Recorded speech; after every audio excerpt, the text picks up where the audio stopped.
reach out and gently explore the strange intruder.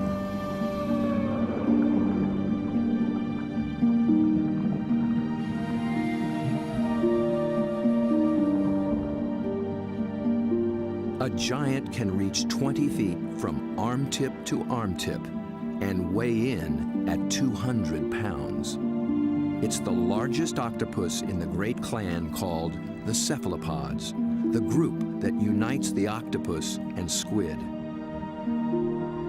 It's an ancient tribe, the first large predators in the sea. To this curious female, we're a brand new species.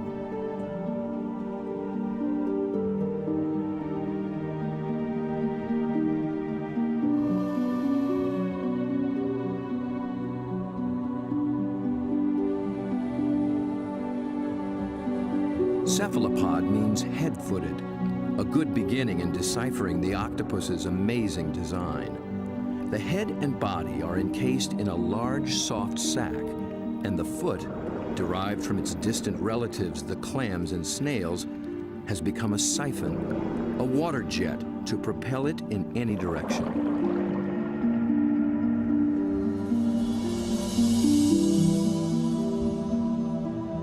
A long time ago, its ancestors were a shell, but the octopus has given that up.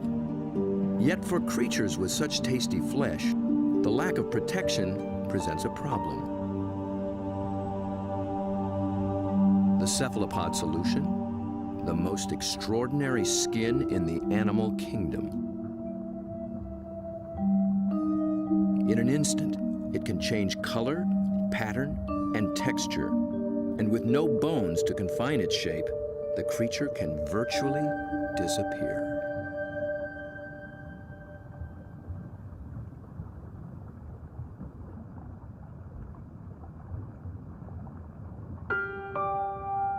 Another female lies sequestered in her den, tending to her brood of eggs. She lays up to 100,000 just once in her life. When they hatch, she will die. These clever, curious creatures won't live long at all. Their entire lifespan is no more than 3 or 4 years.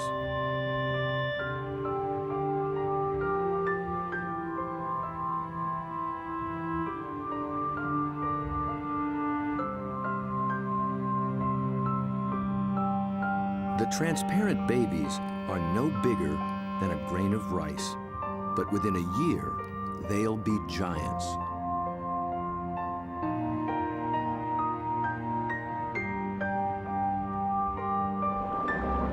While the lives of these complex beings are all too brief, their line reaches back 500 million years, long before sharks began swimming the seas. This would be a great spot right in here. Peter Ward has spent 35 years delving into cephalopod family secrets. He's brought Bob to a special outcropping of rocks. They were once well submerged in a much warmer sea and still hold a record of that long ago time.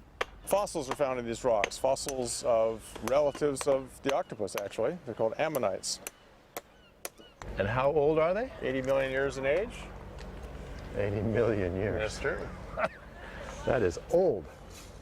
Back in those days, cephalopods made beautiful curved shells. If you dig long enough and hard enough, you can find some beautiful stuff. This is an ammonite. It's a fossil that is actually the direct ancestor of octopus. So this is an ancient cephalopod. It's related to the chambered nautilus, so the tentacles sat here and swam about. A shell is a mobile home and a defense against predators, but it's so cumbersome it makes swimming difficult. Of the almost 1,000 kinds of cephalopods alive today, only the nautilus still wears one. It's a living fossil, puffing along the reefs of the Indo-Pacific as though nothing has ever changed.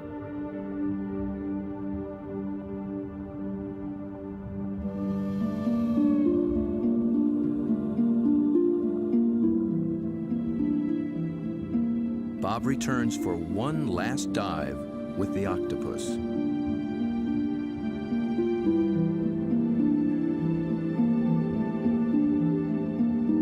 I couldn't resist bringing her a treat. All cephalopods are carnivores, and they love crabs. This creature actually reached out to me. I could sense her interest, her intelligence. I could see it in her eyes. There's something about the eyes of these animals just draw human observers in, and especially with the octopus and the cuttlefish, they definitely make visual eye contact with you and maintain it. Dr. John Forsyth studies these creatures' amazing physiology and complex behaviors. And I've come in and played games with octopus where I'll duck down and they'll raise up and look at me, and then I'll raise up and they'll duck down, and this will just go on for 15 or 20 minutes. Like this guy, I can barely see him over there, but when I look up, oh, you know, see, he's coming up. Because I think they look for our eyes. I think they try to make contact with our eyes as well. And I think that's what draws us into watching these animals. Whereas a fish, sometimes I look at a fish and I'm not sure where it's looking. They just have these blank, cold stares. But with a cephalopod, it's really never like that. At the National Resource Center for Cephalopods in Galveston, Texas, John maintains quite a collection. There are several kinds of octopuses, a school of small squid, and another relative, the cuttlefish. For John, the eyes of a cephalopod are not just the windows to its soul. They tell you a lot about how the animal lives. The octopus has a rectangular pupil that captures light reflected off the sea floor. Squid's large round eyes are adapted to seeing darting prey in the twilight of the open ocean. Cuttlefish dwell in both worlds, and their complex eyes can actually change shape to accommodate their travels.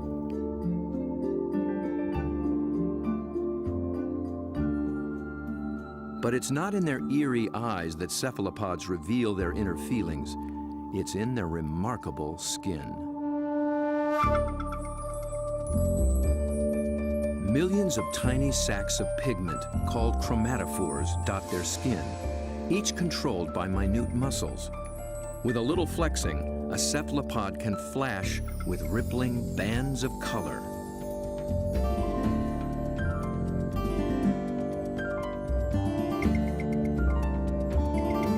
Any sort of excitement, danger, desire, aggression, passion, and their skin lights up.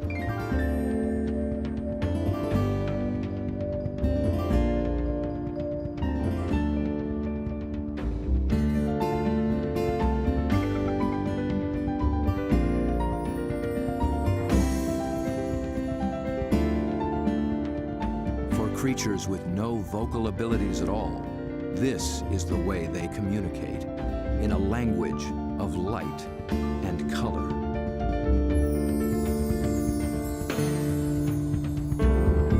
And like an octopus, a cuttlefish can transform its texture, matching its surroundings, hiding in plain sight. Given their camouflage capabilities, it's no wonder we're still learning just how many kinds there are.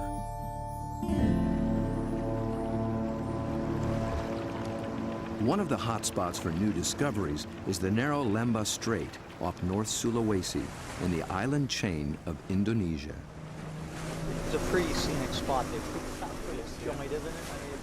John and Bob have come here looking for new species of cephalopods.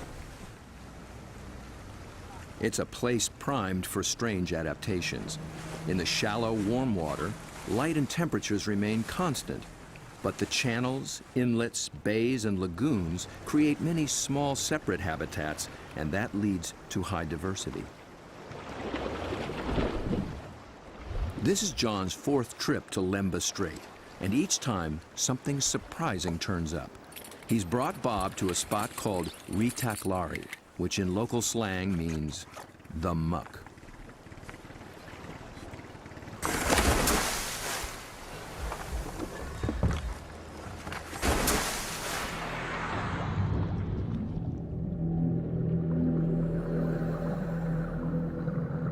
first glance, it's a vast, flat disappointment.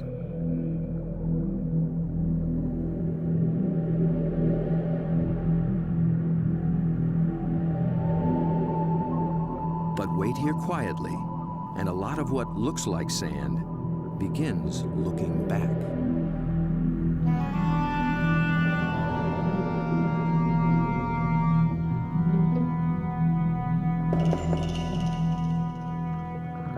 From the still of the muck to the roaring straits, a lot of effort goes into not standing out.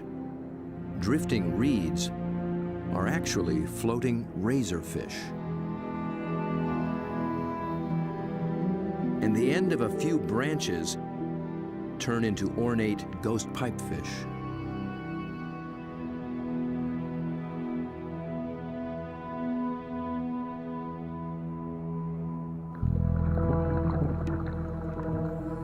Out in the high-speed tides and swirling eddies, fish work hard to keep their footing, digging into the bottom with spine-like fins. But even creeping along on the seafloor, you still have to make a living.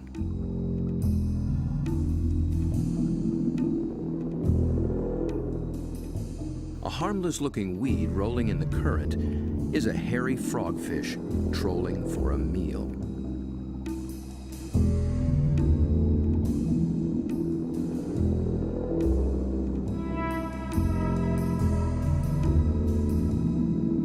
It comes equipped with its own strange lure.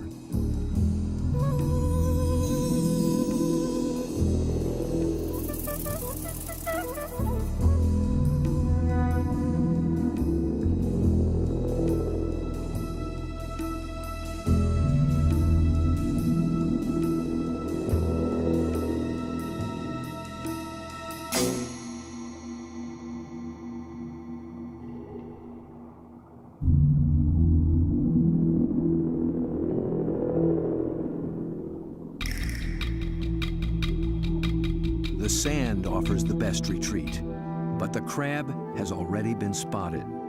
A marginated octopus is the perfect little predator here. Good camouflage, good eyesight,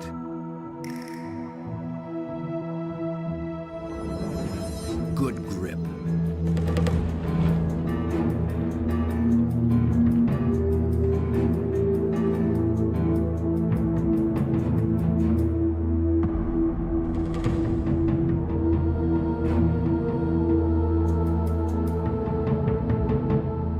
The soft-bodied octopus has one more weapon up its sleeve to subdue the crab's claws: venom. It finds a chink in the crab's armor, injects a neurotoxin, and the struggle is over.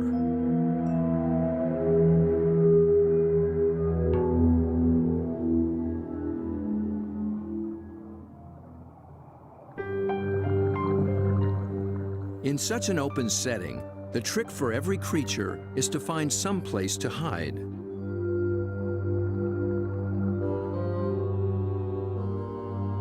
An octopus fits in just about anywhere, and John finds one tucked into a piece of discarded pipe. Perhaps there is something in cephalopod memory that recalls having a shell. Bob and John find this little octopus ambling along with a dark brown bottle tucked under his arms. The bottle turned out to be his home, and he took it with him everywhere. So I thought I'd offer him a new fancy place and see if he's interested in trading spaces.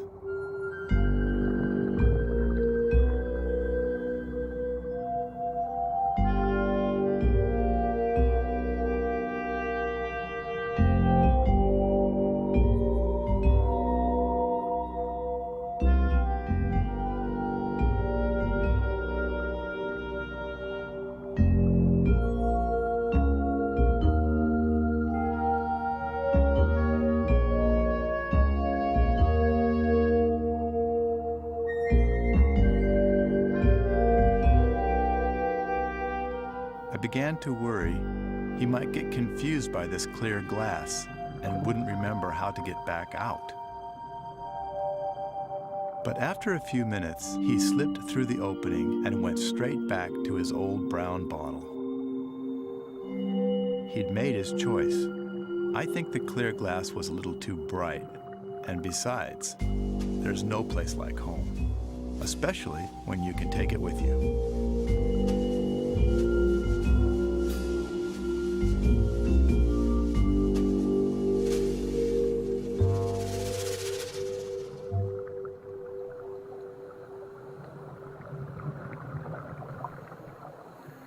In the husks of old coconut shells, they find the pearl-like eggs of one of John's favorite creatures. It's a tiny cuttlefish that's seldom seen after it hatches. It remains so small and well camouflaged that it takes great practice to find it.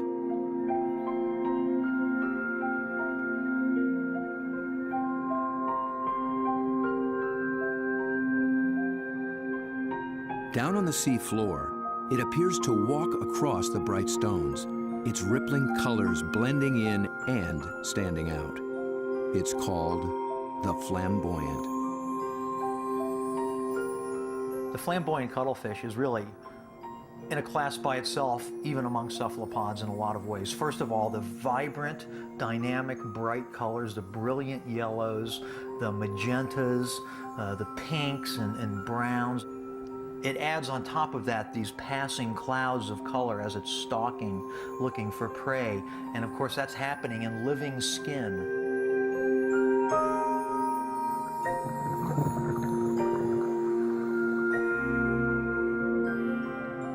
A lot of these animals are surprisingly bold. The flamboyant actually seems to like being under the lights. It begins hunting as soon as we start filming.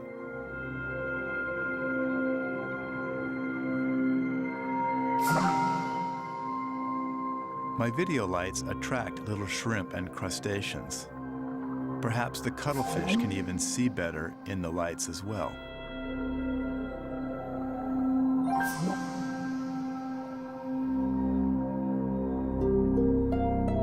It's only when John sticks out an enormous hand that we see the scale of this little hunter. Next to a 6-foot Humboldt and a giant octopus, it's hard to believe it's one of the family.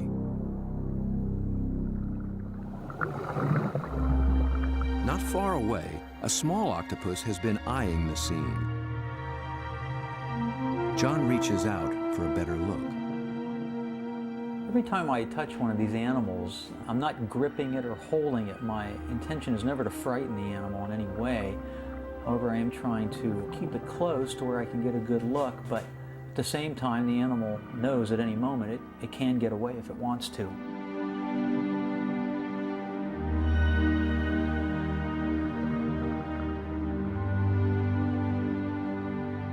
This octopus gets away all too soon.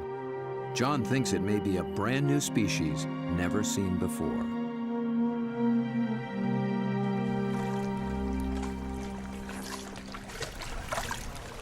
I don't know, Bob. I'm not sure what that is, but it could be a new one.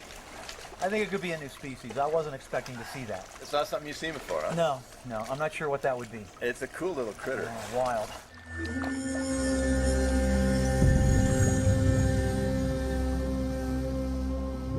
The waters of Sulawesi are full of new discoveries, and one is an octopus designed with a special brand of disguise. It lives in the same waters as the banded sea snake, whose bold stripes announce its potent venom.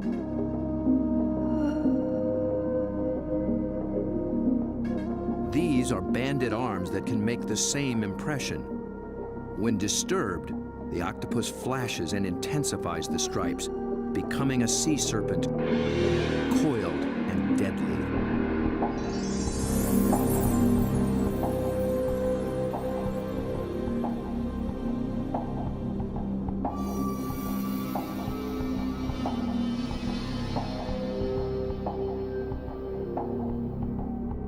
The creature has not yet been named by science, but it is known to be a fraud.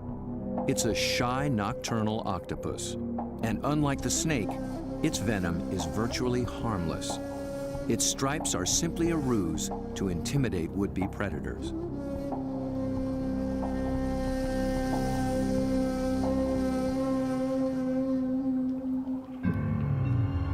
The real killer is a delicate, jewel-toned creature, the blue-ringed octopus. The flashing blue neon is no false alarm. Its poison can immobilize every muscle in the human body. There is no antidote. But all it's really after is a crab.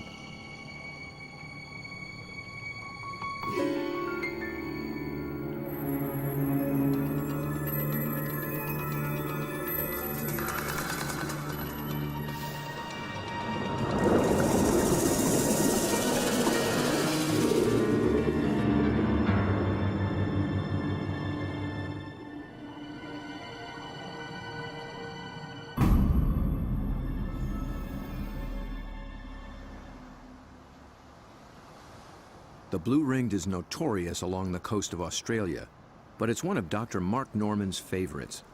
As curator of marine invertebrates at Museum Victoria, his fieldwork in all 7 seas has revolutionized what we know about cephalopods. It's really hard to estimate how many species of cephalopods, or in particular octopuses, we have worldwide, because we're still in the period of discovery. They thought there was about 100 species of octopus in the world, and we've found 150 new species in the last 10 years through the Indian and Pacific Oceans and Australia and up through Asia. And these groups of animals, it's not hard to find new species. Almost everything we touch is new.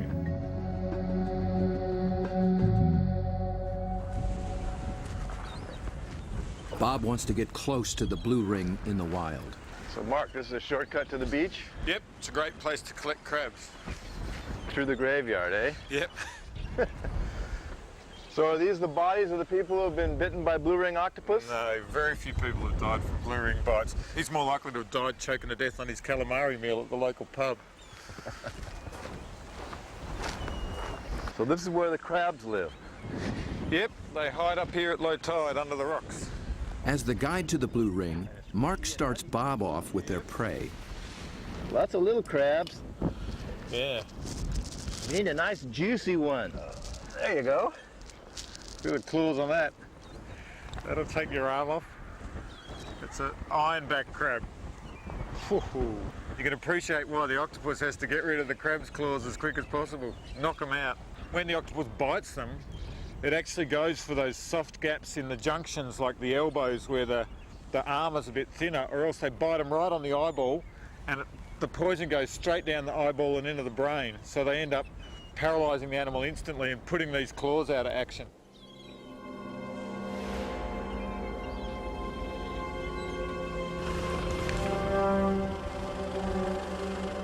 The dive begins after dark, when blue rings are most active. And it's not off some wild, remote beach. The deadly blue ring lives just beneath the town pier.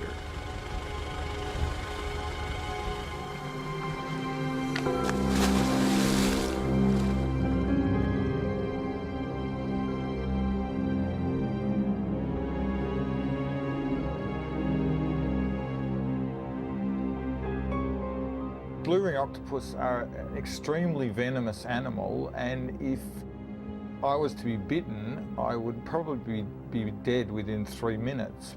Your body would start stiffening up and you'd lose the capacity to breathe, you'd lose the capacity to wave or walk or run away, you'd run out of oxygen and you'd suffocate. But these little animals are really shy, really secretive, and the last thing they want to do is attack humans. They don't eat humans, they don't drag people out of their cars and drag them down the beach. They just feed on crabs. But tonight, not even a crab could catch its attention. This is a male, and he's just found a female. 2 wild blue rings are preparing to mate.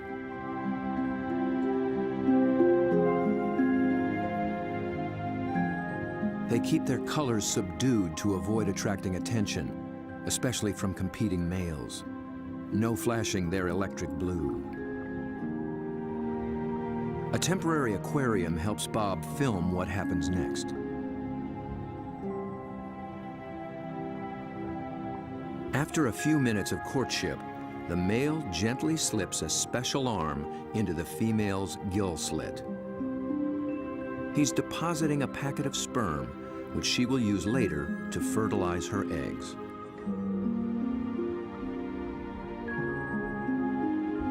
It's the end of their relationship, and most likely the end of his brief life. That was all he needed to accomplish.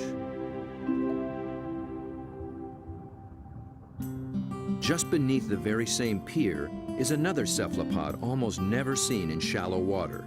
New research finds that they too pack a poisonous punch. But their bright little stripes have earned them a harmless nickname, the pajama squid. I think these cephalopods are the closest to the cartoon characters. Their little black and white suits and their little frilly lashes behind their eyes and the yellow on the top of the eyes. They're just straight out of a comic book.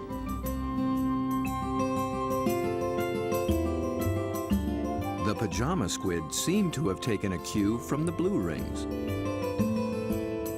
Males grab any passing female and then they try as hard as they can to reposition them so that they're face on, ready to mate, sort of suckers to suckers.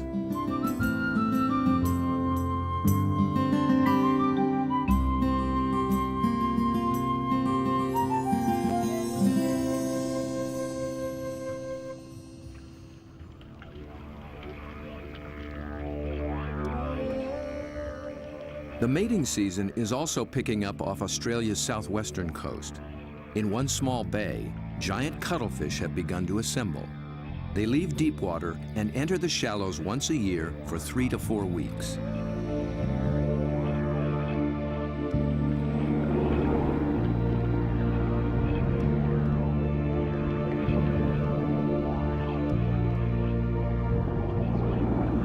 The males are 3 feet and massive, with 8 flowing arms and 1 all-consuming purpose. A much smaller female takes refuge in the rocks.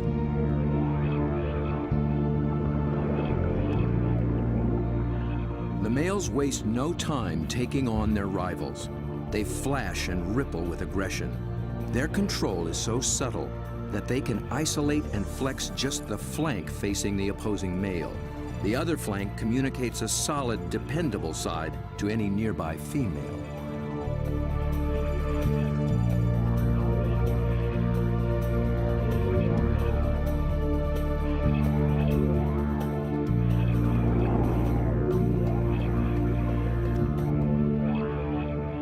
One male has claimed her and takes possession. He'll guard her now, keeping her beneath him until she is ready to lay her eggs. Jules, you around here somewhere? Bob is heading for this far-flung coast, but before diving with these giants, he needs to brush up on the subtleties of cuttlefish communication. This is a crazy place to meet a scientist. Julian Finn is a leading expert on the intense social dynamics of the cuttlefish. He comes to this junkyard to scrounge up special equipment for an interesting experiment. Hey, Jules. Over here, Bob. Oh, okay. Oh, there you go. Yeah, it's You into lots old of stuff. cars? Oh yeah, I love them. I've got a number of old cars and plenty of treasures in this place. Cuttlefish speak it's a visual some kind of language, place, huh? Yeah, for and sure. Julian What do you got? wants in on the conversation. Cars, but also got a few ideas about making something to use on these cuttlefish in Whyalla, trying to get a bit of a different shot. So Looks like junk to me.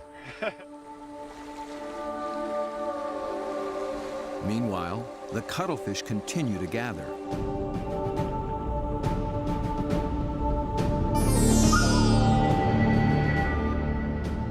Their complex communication escalates into a kaleidoscope of colors. Opponents toss each other in the rolling tide, and things start getting rough.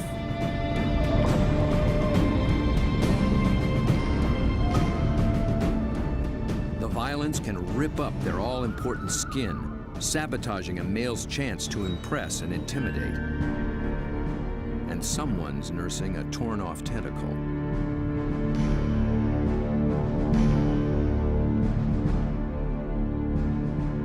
In a temporary standoff, a large male guards his female from two other heavyweights, while a little male, too small to take seriously, hovers on the sidelines.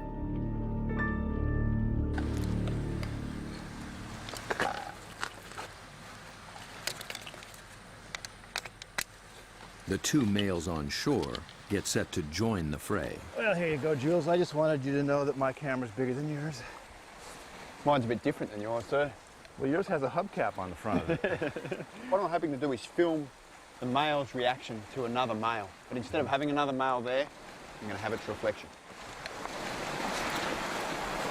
It's when males are the same size that trouble starts, and Julian will present one with its very own reflection.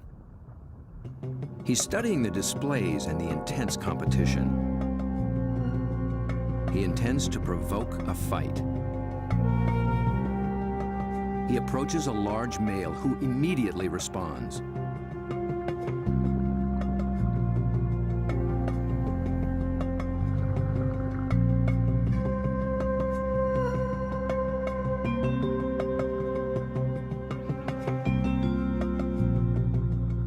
The cuttlefish becomes increasingly absorbed with his own image, but instead of a conflict, the story takes a surprising turn.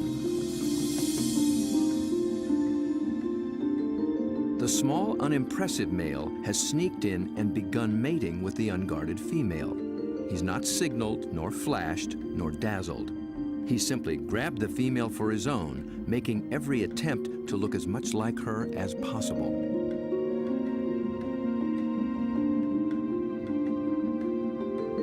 The aggressive male makes no headway with the mirror and finally moves off to resume his duties.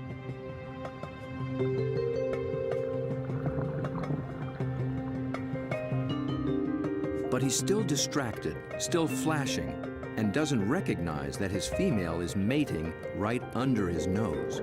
The little male looks so like another female, he doesn't see the threat.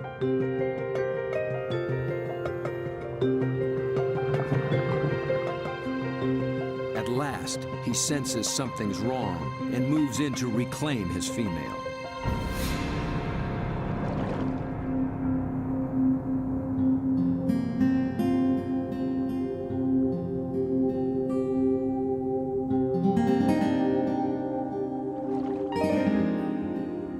To re-establish their relationship, he presents her with the gift of a crab.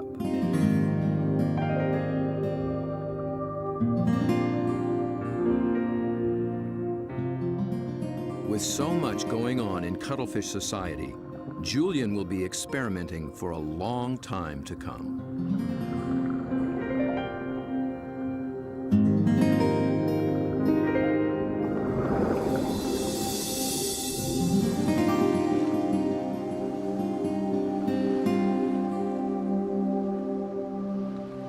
Julian's attempt to interact with the cuttlefish and crack their code has given Bob a daring but dangerous idea.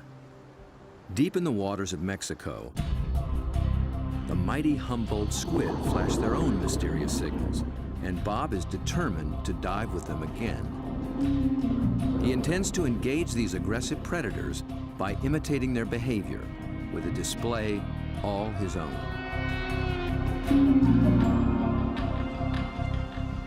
Mark Norman and Julian Finn think he's close to crazy. Sure, you've got the blue-ring octopus that can kill you within a few minutes with the poison, yet there's something scarier about a squid that can rip off your flesh and tear out your throat, so to speak. I think you'd be really sensible to work with shark cages with those animals, because the stories I've heard are these massive animals that will effectively skeletonise a cow in a minute because they're such voracious predators. Bob Cranston has no intention of taking this advice. His whole goal is to interact with these squid on their terms, in their world.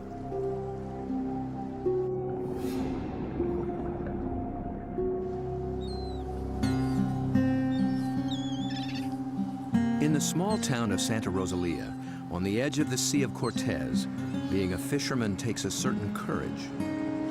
We lose people every other year. Somebody dies. I've had a friend that they found floating in the ocean last year. It's lucky they found him because they're carnivorous. They'll eat you. I mean, they will eat you. The squid will eat you. If you fall into the ocean, they'll get you with their tentacles. You'll drown, and then they'll, all the rest of them will just eat you.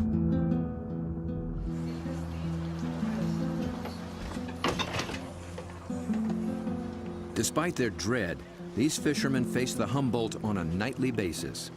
Bob will need their help if he hopes to find when and where the squid are rising.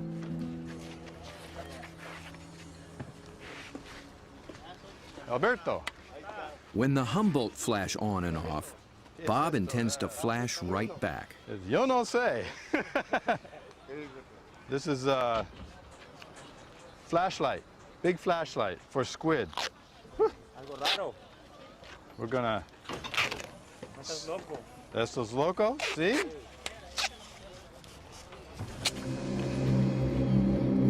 Bob knows perhaps better than anyone just what Humboldt are capable of.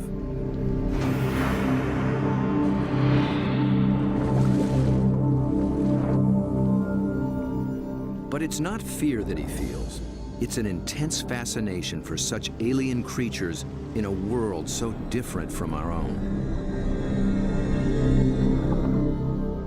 For me, there's just something about these animals. Maybe it's because this type of diving in itself is a great challenge. It's hard to work at these depths. I've managed to go down and physically touch these fantastic creatures, but somehow they're the ones that have taken a hold of me.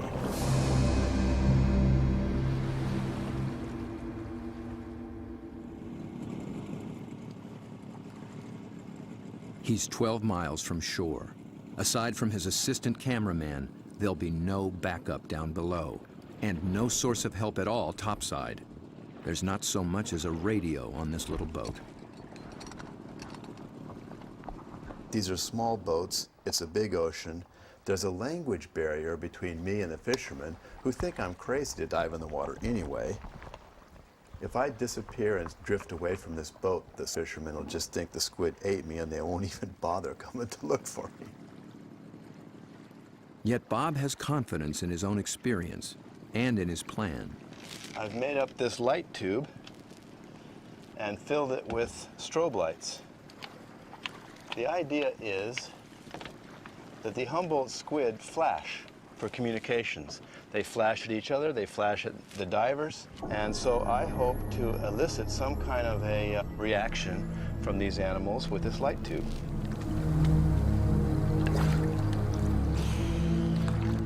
Beneath the boat lies 1,000 feet of open water and sea monsters.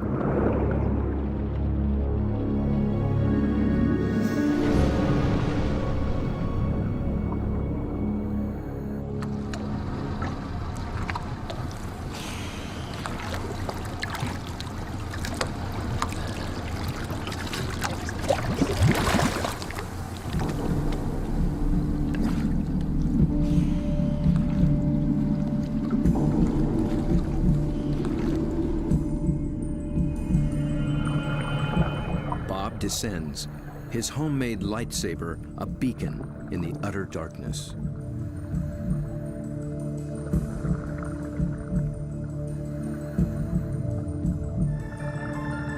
Right away, there's a complete surprise.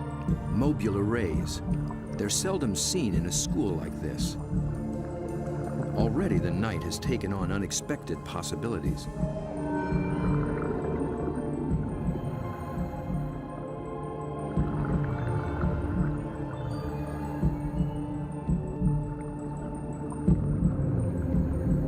With his depth gauge reading 150 feet, Bob figures he's in squid waters.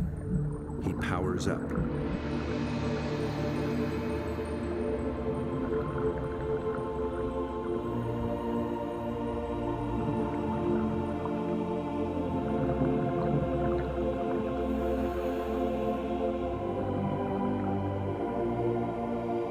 A giant swarm of pink krill mobs the lights. Suddenly, Bob's in the middle of a midnight feeding frenzy.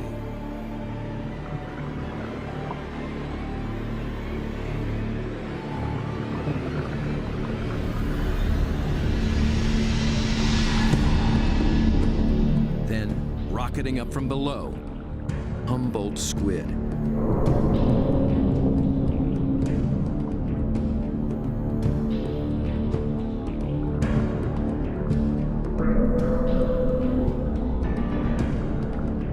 They're flashing red and white. Bob tries to get clear of the krill into better visibility. And he's caught the squid's attention.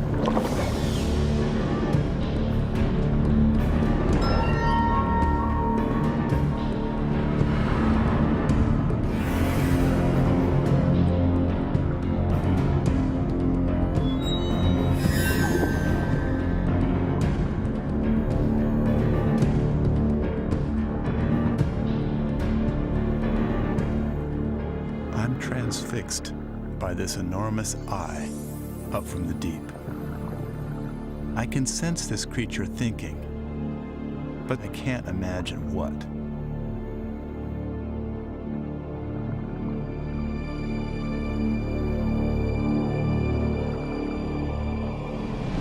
A minute later, contact. The squid grabs hold, testing the light the only way it can.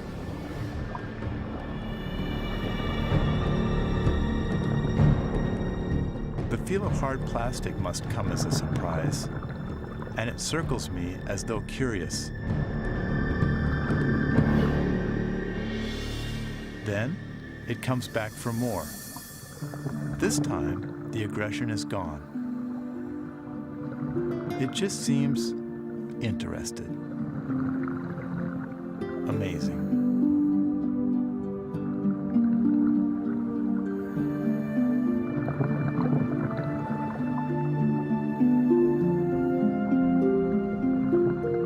Play for a moment.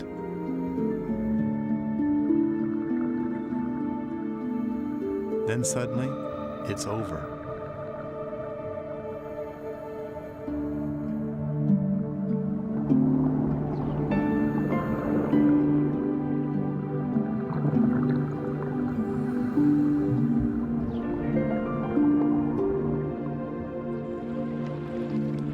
The fishermen are relieved just to see me alive. But I climb back in the boat, knowing something remarkable has just happened. I danced with the devil down in the deep, and I'm already thinking about the next dive.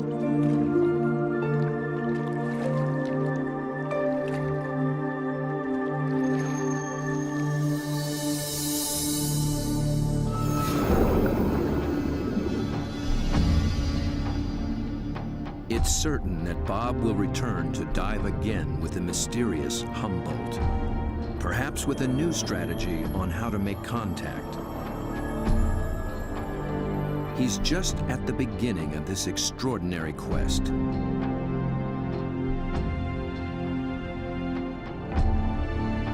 But who will he meet next time in the waters below? Friend?